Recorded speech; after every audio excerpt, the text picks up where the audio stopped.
All right, guys, wanted to show you what we run into a lot of times with doors and how to adjust them.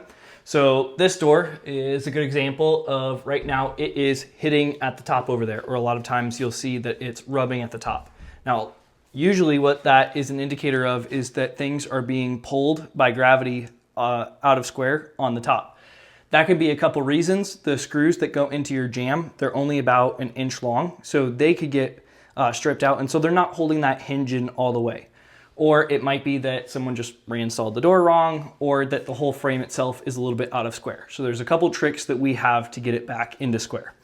So what typically we're gonna be bringing in for this is you're gonna need an impact, and we've got the 12 volt today, which should be plenty for what we're looking to do.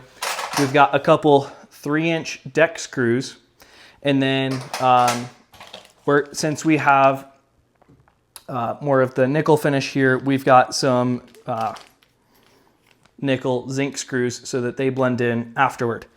Now, there's one way to do it, which is you pull some of the screws out, you set a 3-inch screw, but this is bright yellow against that, so we don't want to do that. We came up with a new way to do it. The other way is that if the screws are just bored out, you can pull the screws out, pack little pieces of wood, or some people use toothpicks. I take a 2x4, shave it down, we'll pack it, and we'll go from there. So we're gonna go through kind of a bunch of the different solutions and go from there. So I'm gonna pull this into place and we will get to it. First thing we're gonna do is pull all the screws on this top hinge. And immediately what I'm seeing is that this hinge isn't set back where we want it. And that's coming out nice and easy, which usually means if it doesn't have a good grip or if it was over tightened, that's pretty common for us to see that. So we're gonna try and get that moved up. All right, so before we do that, we have a 2x4 that's behind here, and then you've got 1/2 inch of drywall, 1/2 inch of drywall. So these two screws right here, if you're ever gonna do the 3-inch screw trick through the hinge, we prefer not to do it through these two right here. We prefer to do it through this one. We're gonna show you the alternate on that if you wanna try and hide the color on those 3-inch screws. You're gonna set your 3-inch screw through here and here. It'll be covered by the hinge and you'll never see it.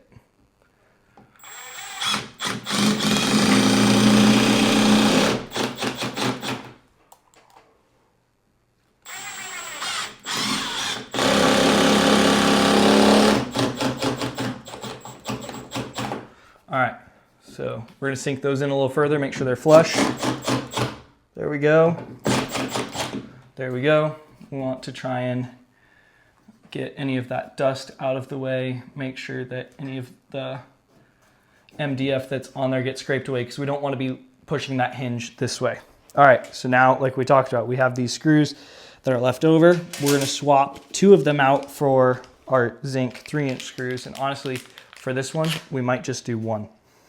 And we'll do it through this one right here because that one is the one that's more likely to hit that hinge. So, all right, this might be the part where we got to get this hinge up to where we need it to be. So we're going to just loosen this hinge up all the way.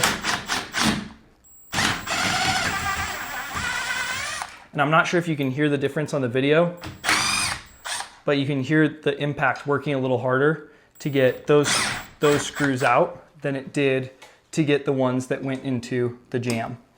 So we're gonna take this right there and we'll take our 3-inch screw.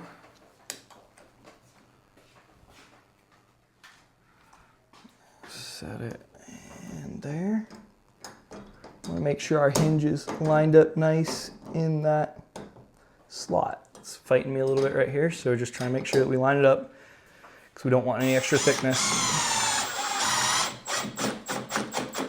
Now with zinc screws, you do have to be careful. They do have a tendency of breaking. That's why we don't just get silver zinc screws and then torque those guys down.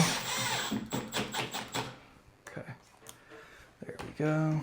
And then to show you guys, these are actually going back in decently well. They're not just spinning, but for this, what we do is stick the wood shaving in, snap it off, stick another one in, snap it off, and then you're just trying to get as much of that filled in there so that essentially we're creating an anchor for our screw to hang on to.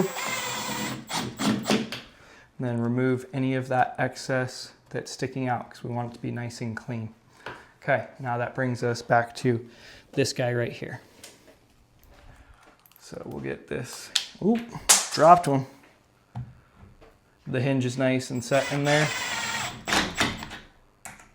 And then you hear it click. Because these doors, this is a solid core door, so it's a solid panel. A lot of times your, what is it? Your non-solid or hollow core, there we go, that's what I'm looking for, is made out of MDF, and that can strip out real easily. All right, so we're gonna check and see if that did the adjustment, and if not, we do have one more trick up our sleeve on this one to make this door rest back where it's supposed to be. So get this all out of the way and pick up our screw we had left over. Now, my guess is that it's going to be touching just a little bit. Oh, we got it. Okay, so that's perfect. It pulled it back into position. We've got a good reveal on there, and so I think we addressed everything with the hinge right there. Now, the last trick that we do have up our sleeve, which we're not going to do it because we don't need to in this case, and it is a little risky, and that's why we do it last. You have a block of wood, and then you'll have a hammer.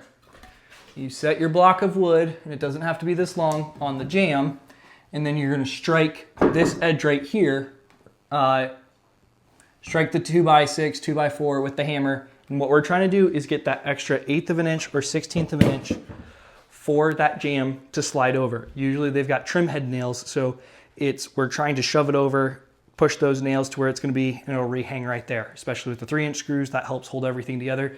And sometimes it just needs that extra 1/16 to work it to where it opens up. So you can do it on this side, do it on the hinge side, do it on the strike side, and you should be good to go. So obviously now we're good to go on this one right here. And then we're going to pause the video here in a second, but we'll have another example for you of what we're doing with another hinge on a door adjustment. So we'll be right back. All right, guys, here's the second part of this. We've got a self-closing hinge that has pulled the screws out of the frame. So this isn't one of the older door jambs where it's actually made of wood. The newer ones, like we talked about just a second ago, are more MDF. So we've got two, and I knew that the hardware on this one was gold because it's my grandparents' house. So we've got two gold 3-inch screws that we'll be able to attach. So it's not just going into the door jamb, it's going to go into the stud behind it. And then we've got a little bit more from our 2x that we shredded off. So once again, since the screws pulled out, we're going to try and shove a bunch of our pieces in there so that we have that anchoring effect.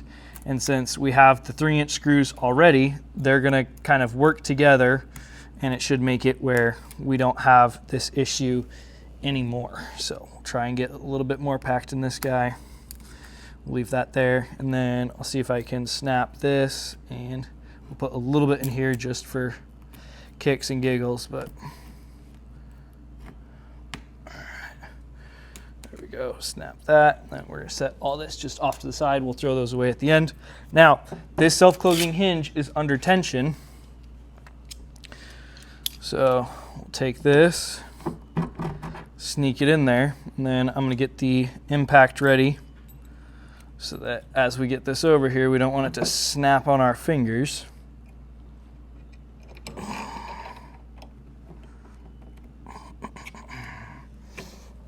Alright, if this snaps, I'm going to be nice and upset.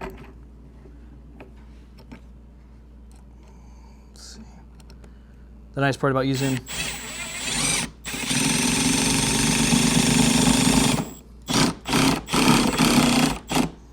a 3-inch screw right here as well is going to be that, oh, now that door wants to close, there we go, is that it's going to help grab extra, so when we've got one screw in there, it's less likely that it pops out and just grabs.